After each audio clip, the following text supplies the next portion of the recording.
बच्चे वाली वो बच्चा मेरा है, अभी कोई बोल के गया, यही बोला था। आपका बच्चा है, आपने कभी दुनिया से छुपा के रखा था आपने? हाँ, हाँ। क्यों ऐसा? प्यार में अंधी हुई थी, प्यार में। नमस्कार दोस्तों, तो आप सब तो अक्षय सिंह का बात ये सुनकर आपको लोग को भी शॉर्ट लगा ही होगा कि अक्षय सिंह किस बच्चे की बात कर रही है।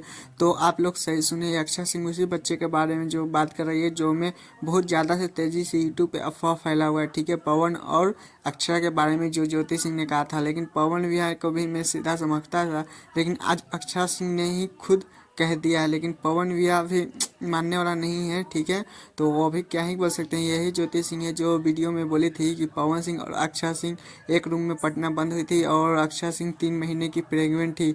ये झूठ बात है या फेक, ये तो ज्योति सिंह ही बताएगी। लेकिन अक्षय सिंह से पूछा गया था तो अक्षय सिंह बोले कि हाँ, ये मेरा ही बच्चा है, ये प्यार व्यार में हो गया था और ये ऐसा वैसा बहुत बात बोली थी।